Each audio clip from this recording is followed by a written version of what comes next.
Capítulo 1. El traslado. Nunca olvidaré el sonido de la cerradura aquel día. Fue seco, preciso. No hubo dramatismo en el gesto, ni siquiera una pausa que sugiriera duda. Simplemente lo hizo, giró la llave, echó un vistazo al interior de la casa vacía, y dijo que volverían a buscar mis cosas más tarde. Recuerdo que llevaba mi abrigo gris, el que había dejado sobre el respaldo de la silla del comedor desde la muerte de Arturo. No por descuido, sino porque no había vuelto a salir de la casa en mucho tiempo, salvo al jardín o a la capilla. Esa mañana me lo pusieron con torpeza, como si yo ya no tuviera huesos bajo la piel, como si solo fuera una figura de tela a la que había que vestir rápido para un viaje breve. Mamá, no llores, me dijo Clara, mi hija menor. Es por tu bien. Vas a estar cuidada, vas a estar mejor allá. No lloraba. A esas alturas, no lloraba. Tal vez fue lo último que se secó en mí antes de que comenzara el deterioro verdadero. Me senté en el asiento trasero del auto sin protestar, con la cartera entre las manos como si contuviera algo que aún pudiera defenderme, una dirección escrita en un papel, una foto de mis nietos, un pañuelo bordado por mí. Pero no llevaba nada. El camino fue silencioso. El paisaje se fue haciendo más árido, más desprovisto.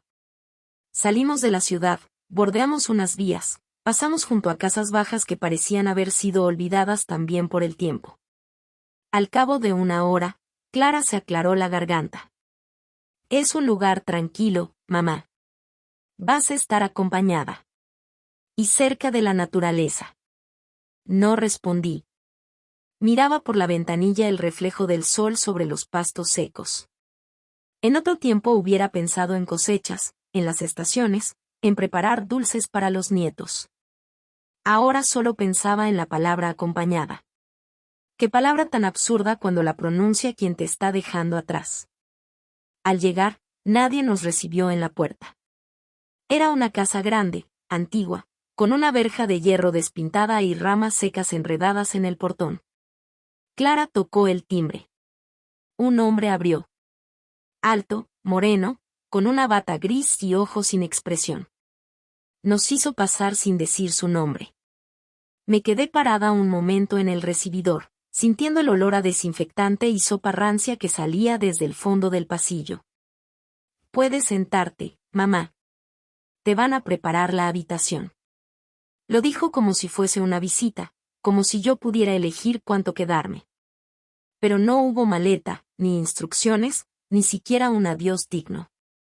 Solo una firma en una planilla, un gesto rápido con la mano, y el sonido, aquel sonido exacto, de la cerradura al marcharse.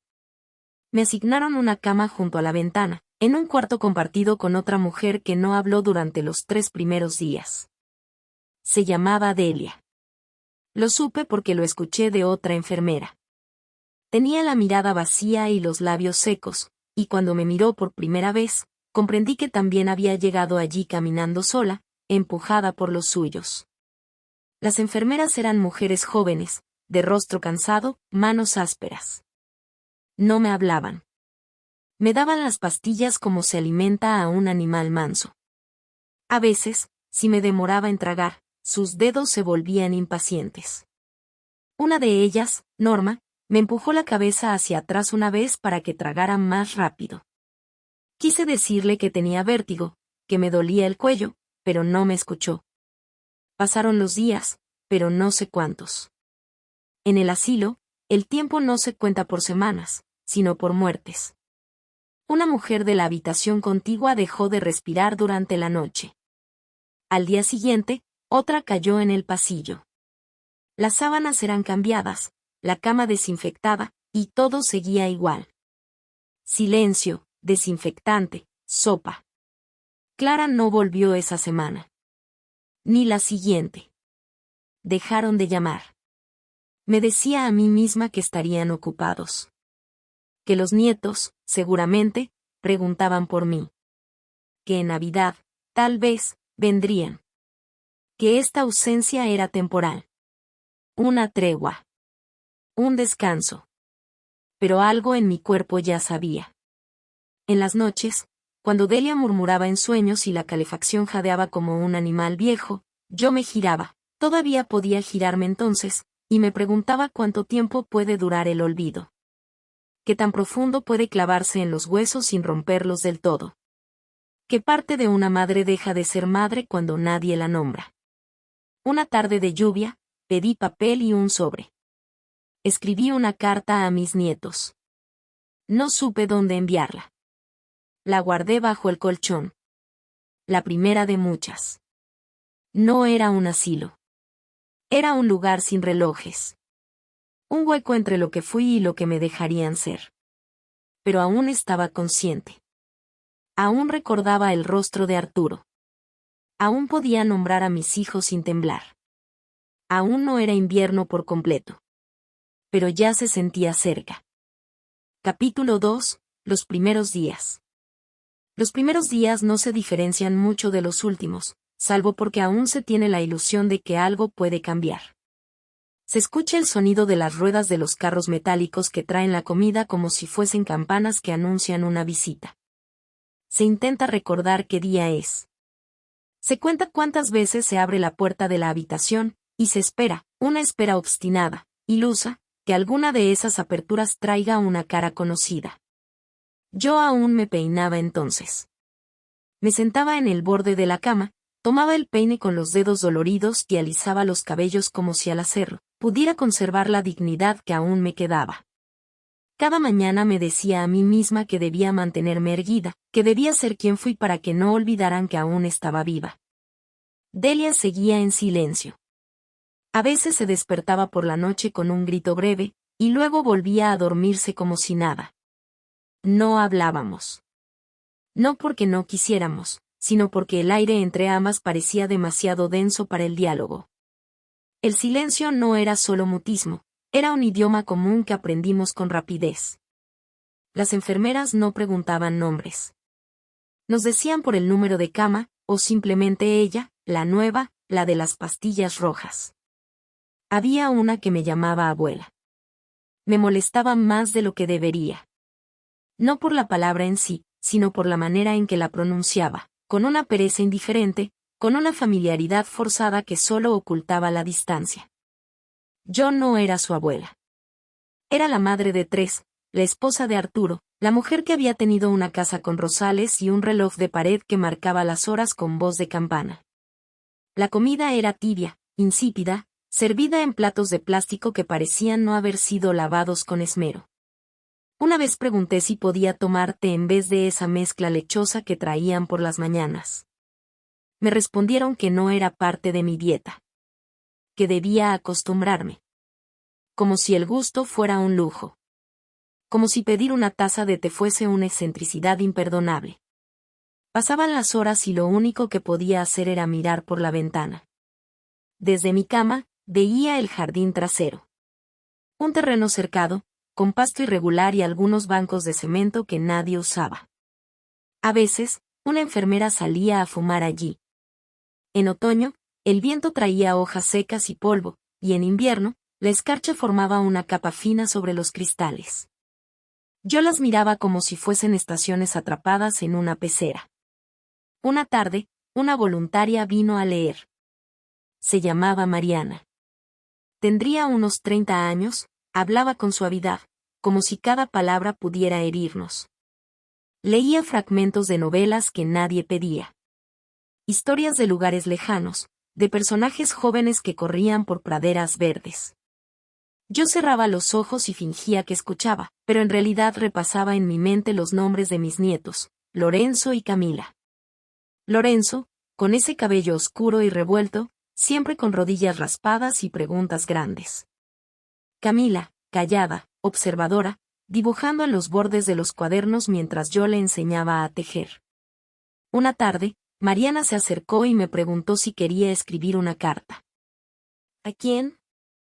Le respondí. A quien quieras. Tal vez alguien la responda. No respondí. ¿Cómo explicarle que había cartas que nunca saldrían del sobre? Que las escribía en mi mente todas las noches, que las firmaba con los labios cerrados. Después de una semana, mi cuerpo empezó a doler de otro modo. No era una dolencia puntual, no un hueso, no una herida. Era algo más profundo. Como si el cuerpo, al entender que no iba a moverse más, empezara a despedirse de sus funciones lentamente. Me costaba levantarme de la cama. Las piernas me dolían, los dedos se me acalambraban. Una enfermera sugirió que dejara de intentar tanto. Y no se esfuerce, señora. Ya no está para eso. La frase me atravesó con una precisión quirúrgica. Me quedé en silencio, pero por dentro se rompió algo. Hasta ese momento, aún creía que era posible salir. Que algún día abrirían esa puerta y dirían vamos, ya es suficiente, mamá, venís a casa con nosotros. Pero esa frase, dicha con descuido, me señaló el principio de una renuncia. Empecé a hablar menos. A responder con monosílabos. Delia, de vez en cuando, murmuraba cosas sin sentido. La observaba como quien ve el futuro, y sentía miedo. Miedo de convertirme en eso, una mujer a la que nadie le pregunta cómo está, porque se da por sentado que ya no tiene respuestas. En las noches, si no dormía, me repetía una frase que había leído en una novela hacía muchos años: la tristeza se instala donde nadie la nombra. Y en este lugar, nadie nombraba nada. No había fotografías, ni música, ni flores. A veces alguien moría y nadie lloraba. A veces llegaban nuevos y no sabíamos sus nombres hasta que ya estaban desfigurados por la rutina. Nos convertíamos en muebles, en cifras, en ocupantes de camas numeradas. Los primeros días fueron así. Un entrenamiento del olvido. Un aprendizaje lento de cómo dejar de ser. Pero yo aún recordaba. Aún escribía cartas invisibles cada noche. Aún tejía en mi memoria las historias que me hacían sentir madre, esposa, abuela. Aún era Adela. Aún era yo. Capítulo 3. Los que se van. En el asilo, nadie muere con estruendo. No hay llantos, ni carreras por los pasillos, ni rostros desencajados aferrados a sábanas. La muerte llega como una visita acostumbrada, en silencio, sin llamar a la puerta. A veces una cama queda vacía y, en su lugar, doblan con torpeza una colcha que ya nadie reclamará. Es entonces cuando sabemos que alguien se ha ido. Nadie dice el nombre. Nadie menciona el hecho. El silencio se vuelve la ceremonia más común de la casa. Un silencio que pesa, que se instala en las esquinas, en los rincones de la memoria. Delia fue una de las primeras. Una mañana, simplemente no abrió los ojos. Tenía la cabeza ladeada hacia la ventana, como si hubiese intentado mirar por última vez ese jardín árido que nos ofrecían como paisaje. No hubo velorio, ni palabras. Llegó un camillero con cara de fastidio, la cubrieron con una sábana y la sacaron por la puerta trasera. Esa fue su despedida. Me quedé mirando su cama vacía mucho tiempo. La habitación parecía más grande, pero no más libre. La ausencia deja un hueco diferente al del abandono, uno que no se puede llenar ni con recuerdos. A partir de entonces, empecé a contar cuántos se iban. Como si al llevar la cuenta pudiera convencerme de que no era aún mi turno. En 7 años, vi desaparecer a muchos. Algunos partieron entre suspiros apagados, otros de repente, mientras dormían. Hubo quienes murieron hablando solos, o pidiendo por hijos que jamás llegaron. Rostros que se desdibujaban lentamente hasta no quedar más que la certeza de que habían estado allí. Una vez, una mujer llamada Antonia gritó durante horas. Decía que no quería morir sin ver el mar. Que su esposo le había prometido un viaje a la costa y que nunca se lo cumplió. Esa noche, le inyectaron algo para calmarla. A la mañana siguiente, Antonia ya no estaba. Nadie preguntó. Es cruel como el olvido se vuelve norma. Como dejamos de preguntarnos por los otros, porque sabemos que nadie lo hará por nosotros. Empecé a temer que un día me tocara a mí sin que nadie recordara siquiera mi nombre completo. ¿Quién era esa, la de la cama 5? Preguntan a veces. No sé. Una señora que llegó hace tiempo, responden, y así se borra una vida entera. Cada vez que una cama quedaba libre, una sensación de urgencia me invadía. No urgencia de vivir, sino de recordar. De asegurarme que al menos en mí alguien llevaría el eco de esas voces perdidas. Por las noches, repasaba en silencio los nombres que aún podía recordar: Delia, Antonia, Eusebio, el anciano que hablaba de aviones aunque nunca voló en uno, Clara, que tejía flores de hilo y las guardaba debajo del colchón. No tengo a quien contarle sus historias, pero me niego a olvidarlas. Tal vez porque temía que si yo también olvidaba, ya no habría nadie que asegurara que alguna vez existieron. Recuerdo especialmente a Clara. Tenía manos torpes, pero una paciencia infinita. Tejía sin descanso, incluso cuando sus dedos estaban tan hinchados que apenas podía moverlos. A veces me mostraba sus flores como si fueran tesoros. Para mi nieta, me decía, aunque jamás supe si esa nieta era real o un recuerdo inventado para no caer. Un día dejó de tejer. El hilo quedó suspendido en la aguja durante semanas. Nadie preguntó por qué. Un viernes por la mañana, su cama también amaneció vacía. Comencé a escribir sus nombres mentalmente, como si fueran un rosario que pudiera salvarme. Cada uno de ellos dejó en mí una huella tenue, pero cierta. Mientras los recordara, no habían desaparecido del todo. Los que se iban eran los que me mostraban lo que aún quedaba en mí. Me enseñaban lo que estaba por perder: la voz, el cuerpo, el nombre, el relato. Y sin embargo, yo permanecía. Día tras día. Silenciosa, delgada, cada vez más inmóvil, pero con la conciencia despierta, como una llama que se niega a extinguirse. La muerte aquí no es un monstruo. Es más bien una costumbre. Uno se acostumbra a verla venir por otros. A imaginar cómo será su propia llegada. A especular si será de noche, si dolerá, si alguien lo notará. Yo, en secreto, empecé a desear que no llegara antes de verlos a ellos. A Lorenzo y Camila. Aún guardaba sus rostros en mi memoria, aunque con los años los contornos se volvieron borrosos. Me aferraba a la promesa muda de que, algún día, la puerta se abriría y ellos estarían allí. Cada amanecer era una esperanza tenue. Cada noche, una oración muda. No por un milagro, sino por un reencuentro.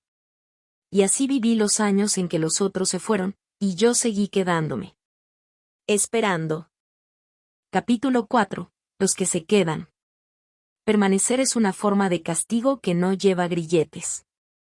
A veces pienso que vivir tantos años en este lugar fue una penitencia que nadie me explicó, un purgatorio en la tierra, donde no hay fuego, pero sí un frío que se instala por dentro y no se va. Lo peor no es morir. Lo peor es quedarse cuando todos los otros ya se han ido. Después del tercer año, dejé de contar los días. No porque me resignara, sino porque todo comenzó a parecerse demasiado. El amanecer era gris, con el mismo chillido de las ruedas oxidadas del carrito de la enfermera, el mismo olor a pan húmedo y café tibio que jamás terminaba de saber a nada.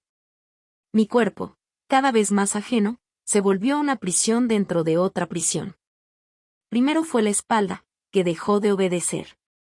Luego las piernas, que ya no me sostenían al levantarme. Pasé de usar un bastón a ser transportada en una silla de ruedas que jamás parecía limpia. Más adelante, ya ni eso. Me trasladaban en una camilla pequeña, arrastrada como un bulto más, sin mirarme, sin decir mi nombre.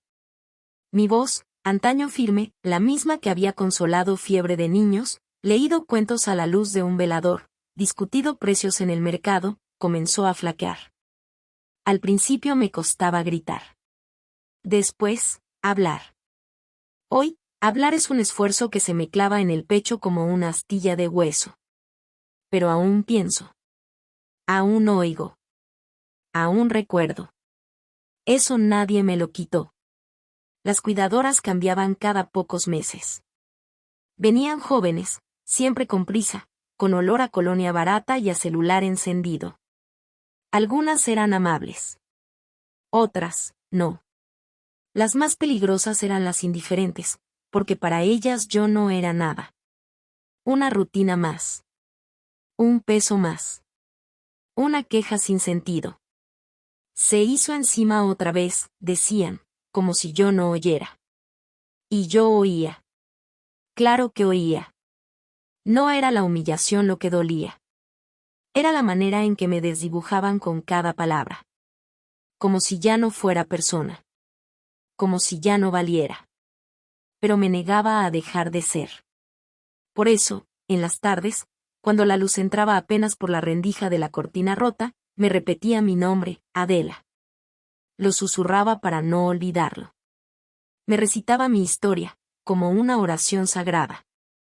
Nací un 12 de junio. Fui hija de Julia.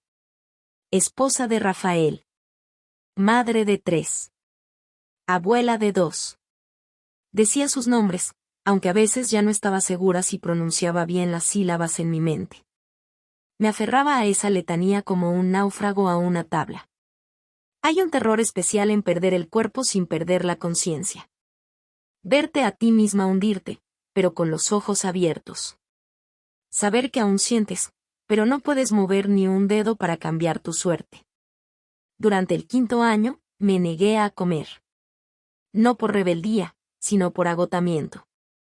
Sentía que cada cucharada forzada era una ofensa, no a mi hambre, sino a mi dignidad. Una enfermera joven intentó darme la sopa. Al no abrir la boca, me empujó la cuchara con brusquedad. Vieja estúpida, murmuró, y me limpió la cara con una servilleta dura, como si frotara una mancha. Lloré esa tarde. No de dolor, sino de soledad.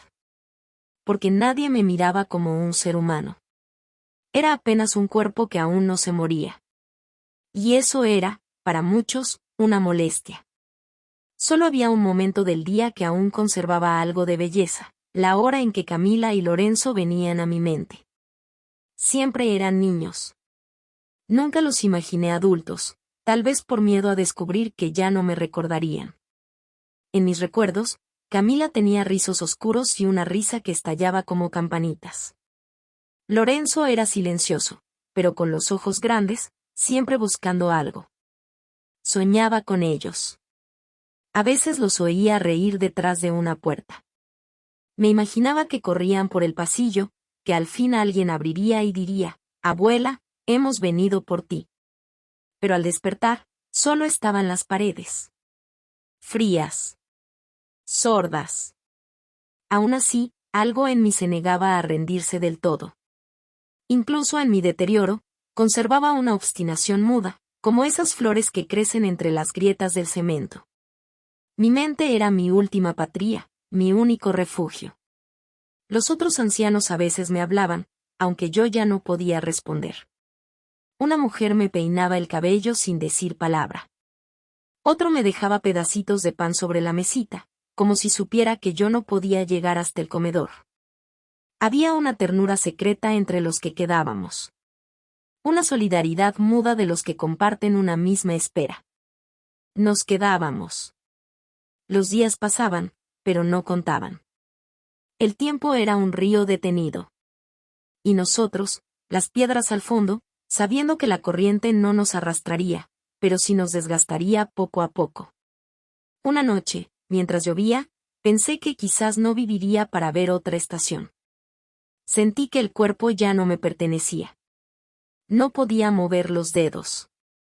Apenas tragar saliva. Pero mis ojos estaban abiertos. Mi mente, intacta. Era el cuerpo el que había decidido despedirse antes de tiempo. Y sin embargo, seguía aquí. Esperando. Esperando que la puerta se abriera. Esperando que alguien me dijera que aún era alguien. Capítulo 5. La carta que no llega. Prometieron escribirme. Lo recuerdo con la claridad de un puñal. Aquella mañana en que me dejaron en la recepción del asilo, envuelta en una manta vieja y con la valija más pequeña de mi vida, la misma que usaba cuando pasábamos el verano en la casa de campo, me abrazaron sin convicción. Dijeron que estarían pendientes. Que me vendrían a ver. Que me escribirían. Mi hijo mayor, con la vista gacha, me colocó en las manos una hoja doblada. Era una carta, escrita por su hija, Camila. Tenía entonces 13 años. Con letra redondeada y manchas de tinta, me decía: «Te amo, abuela. Prometo que no dejaré de escribirte nunca». Había dibujado flores en los márgenes, y un corazón con nuestras iniciales dentro. Guardé esa carta como una reliquia. Durante el primer mes, la releí cada noche antes de dormir, como quien se encomienda a un amuleto. La escondí debajo del colchón, y cuando me sentía peor, la sacaba y la sostenía contra mi pecho, como si en ella pudiera habitar aún un poco de calor. Pasaron semanas. Después, meses. Y no llegó ninguna otra. Cada mañana miraba la puerta con ansiedad. El portero arrastraba su bolsa de correo y yo, tendida en mi silla, preguntaba con la mirada. Al principio él entendía y negaba con suavidad. Después, con fastidio. Más adelante, dejó de mirarme. «Y no hay nada para usted, señora Adela», me decían las enfermeras. Y esas palabras se fueron volviendo una sentencia diaria, una costumbre, un ladrido sordo que ya ni dolía. La carta no llegaba. Nunca más. Me preguntaba si Camila se habría olvidado de mí. Si quizás su madre, mi nuera, escondía mis cartas, o si simplemente la vida siguió para ellos y yo quedé como una foto vieja en una repisa, de esas que se cubren de polvo pero nadie limpia. El tercer año intenté escribir yo. Pedí una hoja y un bolígrafo.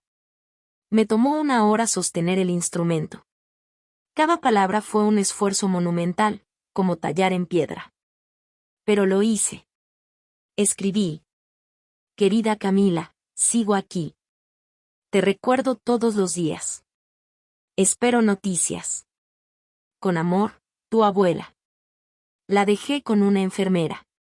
Nunca supe si fue enviada. Nunca tuve respuesta. Me preguntaba, a veces, qué pasaría si moría en ese lugar. ¿Quién vendría a recoger mi cuerpo? ¿Quién lloraría sobre mi ausencia? ¿Quién recordaría cómo cocinaba la tarta de limón en primavera? ¿Quién diría, esa era mi madre? La falta de respuesta era una forma de muerte lenta, como una habitación que se va quedando sin oxígeno. Sin palabras, sin abrazos, sin noticias. Una carta podría haberme salvado. Una sola línea escrita por amor. La carta no llegaba. Una noche soñé que la recibía. La abría con manos temblorosas. Camila me contaba que había terminado la escuela, que ahora trabajaba en una librería. Me decía que me extrañaba, que me pensaba cada domingo cuando tomaba el té, sola, en la mesa donde solíamos sentarnos juntas. Decía que vendría. Que no me preocupara. Me desperté con lágrimas en los ojos. Había sido un sueño. La carta no llegaba. A veces imaginaba otras cosas, que se habían mudado lejos, que mi nombre ya no se pronunciaba en sus conversaciones. Que tal vez ni sabían si seguía viva. Me aterraba más la indiferencia que la muerte. Pero entonces algo cambió.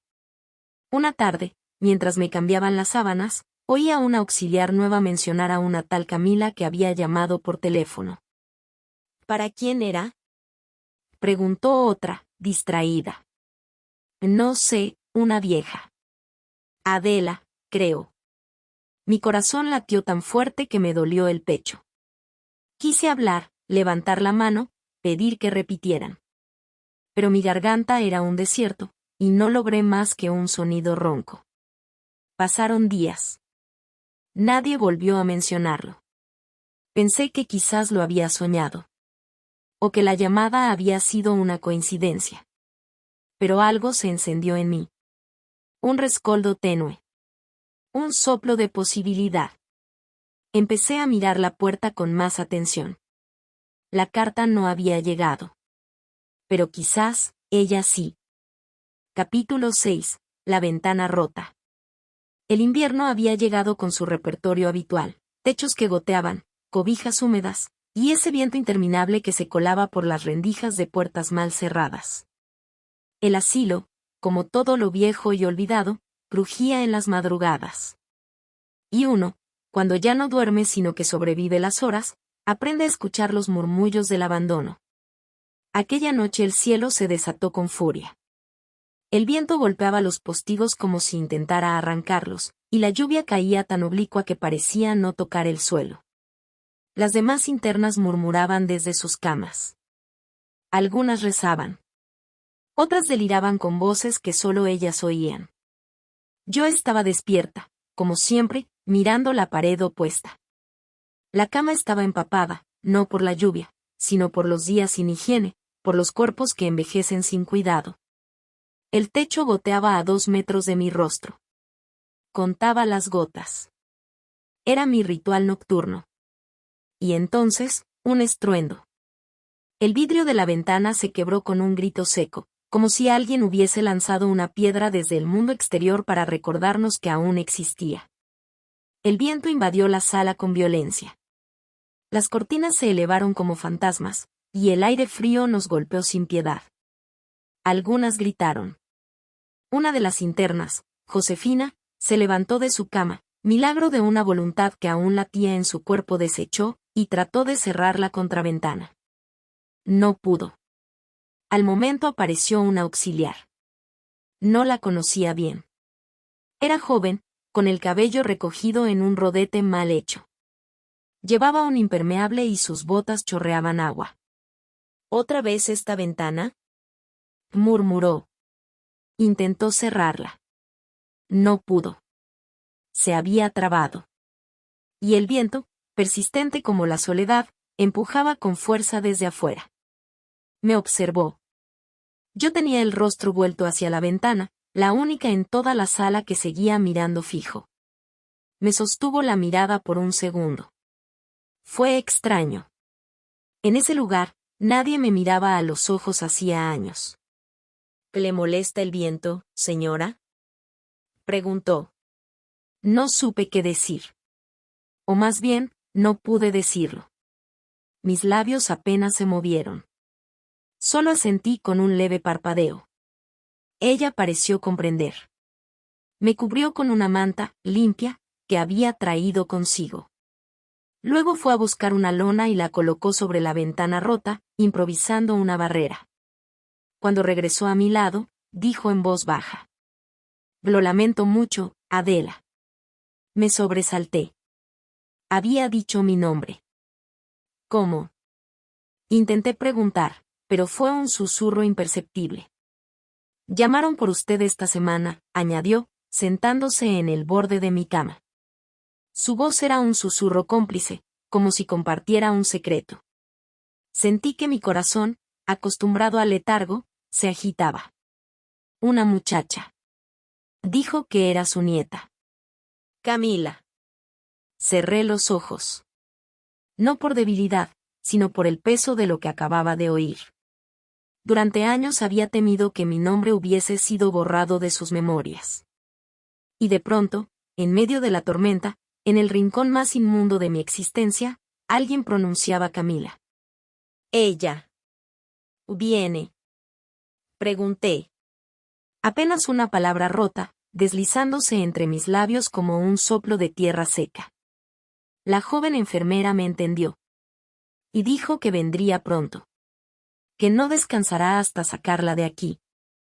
Entonces me cubrió mejor con la manta, y antes de irse, añadió. Yo también tengo una abuela. Y si estuviera aquí, desearía que alguien le hablara con respeto. Fue la primera caricia que recibí en 7 años. No fue física, sino más profunda, me habló como a una persona. Cuando se marchó, me quedé mirando la lona que cubría la ventana. Bailaba con el viento, pero resistía. Una pieza improvisada. Una barrera temporal. Igual que yo. Quizás, después de todo, la grieta en el vidrio no había sido una tragedia, sino una puerta. Una advertencia del destino. O un soplo de mi esposo muerto, desde la otra vida, trayéndome la noticia que tanto esperaba. Camila. No era la carta. Pero era su nombre. Y su nombre valía más que todas las cartas del mundo. Capítulo 7. El día que no dolió. Desperté sin dolor. No sabría decir si fue por la manera en que la luz entraba por la ventana, esa ventana rota ahora cubierta por una lona, temblorosa como un corazón viejo, o si fue porque mi cuerpo, por fin, había decidido olvidarse de sí mismo. Pero no dolía. Ni la espalda ni las piernas. Ni siquiera las costillas, que durante años habían sido mi metrónomo de miserias cada vez que respiraba. El silencio de mi carne me resultó tan extraño que, por un instante, creí haber muerto. La sala seguía igual. Las demás dormían. Unas con la boca abierta, otras cubiertas hasta la cabeza como si el sueño pudiera protegerlas de esta realidad mugrienta. El reloj de pared marcaba las 6:20. Y yo, simplemente no dolía. No se oía al personal. Tampoco el ruido de los carritos metálicos donde traían la sopa aguada y el pan duro. Era aún temprano, sí, pero en el asilo todo comenzaba con brusquedad. Esta vez no. Esta vez, algo contenía el caos habitual, como si alguien hubiera extendido una sábana sobre el mundo para dejarme escucharme. No tenía hambre. Ni sed.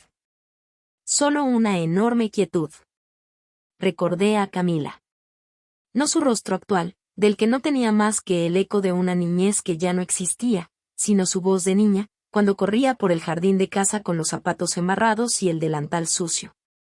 Me llamaba Abu, con esa ternura que uno solo puede pronunciar antes de saber qué es la muerte. Y pensé, ¿será hoy? No tenía razones para pensarlo. No había señales. La enfermera joven que me habló aquella noche no volvió a mencionar nada. Pero en el pecho se me anidó algo tibio. No era esperanza, esa palabra prostituida por los años. Era otra cosa, era la sospecha de que aún quedaba algo por vivir. Y entonces la puerta se abrió. Una figura desconocida entró. No llevaba uniforme, ni bata. Iba vestida de calle.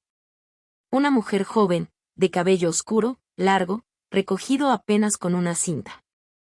En su rostro había una mezcla de ansiedad y resolución. Buscaba a algo. O a alguien. Dio unos pasos, recorriendo con los ojos las camas. Pasó junto a Clara, la interna más anciana, siempre envuelta en su mantita celeste, luego junto a Josefina, que dormía en posición fetal, como si la vida se le hubiese encogido de puro miedo. Y cuando sus ojos llegaron a mí y se detuvo. No dijo nada. Tampoco yo. Se acercó despacio. Sus pasos eran suaves, como si temiera despertar a los recuerdos. Cuando estuvo junto a mi cama, me miró por largo rato. Y entonces dijo, apenas en un susurro. Abuela. No era una afirmación. Era una súplica. El corazón se me detuvo. No de emoción, a esta edad el corazón no celebra, sino de reconocimiento. Era ella. Mi niña. Crecida. Bella. Con los ojos de su madre, esa hija que me abandonó, que me negó, que me encerró. Camila no tenía culpa de nada, y aún así traía consigo la deuda de toda una generación. Tragué saliva. Me dolía, pero lo hice.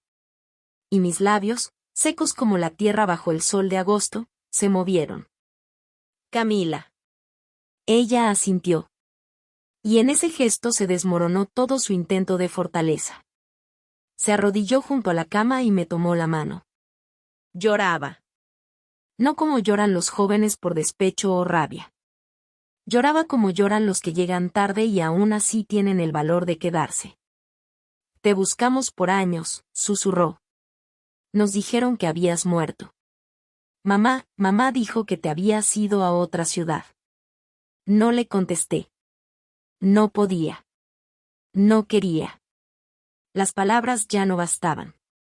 Solo levanté mi otra mano, con esfuerzo, y acaricié su mejilla. Su piel era cálida. Viva. Mía. No vas a quedarte aquí, dijo, con los ojos llenos de promesas. Mi hermano y yo, ya lo hablamos. Tenés que venir con nosotros. Vamos a cuidarte. Vas a vivir con nosotros. Nunca más sola. Nunca más esto. Me quedé mirándola, incapaz de llorar. No porque no sintiera, sino porque en mí ya no quedaban lágrimas, solo el cauce seco donde alguna vez corrieron. Entonces entró un joven. Alto, moreno, con una sonrisa contenida que le temblaba en los labios. Se acercó y me besó la frente. Soy Lorenzo, Abu, dijo, con la voz quebrada. ¿Te acordás de mí? Asentí. Mentí. Pero mentí por amor. Camila se levantó y fue a buscar una silla de ruedas. Me acomodaron entre ambos, con cuidado, como si fueran mis alas prestadas. Y por primera vez en 7 años, abandoné aquella sala. No miré atrás. No había nada que valiera la pena. Solo escuché, al fondo, el canto de una interna que repetía el nombre de su hijo. Un nombre que jamás recibiría respuesta. Yo, en cambio, me iba con los míos. Había llegado el día que no dolía. Capítulo 8, donde las manos descansan. Ahora escribo, o más bien pienso, porque ya no puedo sostener pluma alguna, desde una habitación blanca, limpia, con cortinas suaves que se agitan con el viento de una ventana abierta. Ya no huele a cloro ni a sudores vencidos. Huele a lavanda, a pan tibio por las mañanas, a la vida que aún me late adentro, aunque mis huesos se empeñen en detenerla. Han pasado meses desde que Lorenzo y Camila me sacaron de aquel infierno. No fue fácil. No bastó con aparecer. Hubo que firmar papeles, hablar con abogados, explicar ausencias, desmontar mentiras. Pero lo hicieron. Por mí. Por esa abuela que apenas recordaban y a la que, sin embargo, decidieron volver a amar. Ahora vivo en su casa. Una casa pequeña, pero cálida. El piso cruje con pasos jóvenes, la mesa siempre tiene 2 tazas más por si acaso, y el reloj del comedor canta las horas como si celebrara que sigo aquí. No hay lujos. Hay algo más valioso, dignidad. No he vuelto a caminar. Mis piernas, vencidas por los años y el abandono, ya no responden. Pero mis ojos sí. Y mi voz, aunque débil, aún logra decir gracias, te quiero, y a veces, si el día está especialmente lleno de sol, soy feliz. Camila me cepilla el cabello todas las mañanas. Tiene la misma paciencia que yo tuve con ella cuando no quería peinarse para ir al colegio. Me cuenta de sus estudios, de su trabajo, de las peleas con su jefe y las canciones que ama. Tomás me lee en las tardes. Me trae novelas de otras épocas, me deja elegir los finales y se ríe cuando cambio todo a mi gusto. Me pregunta por el abuelo. Yo le hablo de su risa, de cómo bailábamos en la cocina cuando sus padres eran niños, y de cómo, al final, también él fue vencido por la tristeza. Pero yo no. Yo estoy viva. Y más aún, soy amada. Ningún espejo devolverá ya una imagen que me pertenezca. La vejez no me concede vanidades. Pero en los ojos de mis nietos me reconozco. Soy la mujer que los cuidó, que los esperó incluso cuando no sabía si vendrían. Soy la memoria que ellos reconstruyen con sus actos. No desde el remordimiento, sino desde el amor. A veces, por las noches, lloro en silencio. No por pena. Por alivio. Porque me sacaron de allí. Porque sobreviví. Porque, a pesar de todo, pude contar esta historia. Aunque nadie la publique. Aunque se pierda entre las hojas de un cuaderno viejo o en la memoria de quienes me amaron tarde pero bien. Hoy es mi cumpleaños. 70. Camila me regaló una bufanda tejida con sus propias manos. Tomás preparó torta de manzana, igual a la que yo hacía en los inviernos de su infancia. En la mesa, entre platos y risas, alguien propuso un brindis. Por Adela, dijo Lorenzo, alzando la copa. Porque nos enseñó que nunca es tarde para volver a casa. Y entonces lo supe. mi apellido ya no era un peso. Mi nombre no era una nota al pie en la historia de otros. Adela. Mujer. Madre. Abuela. Sobreviviente. Y en estas manos que ya no pueden servir, hoy por fin, descansan todas las manos que alguna vez tendí a los demás. Y son ellas las que ahora me sostienen. Fin.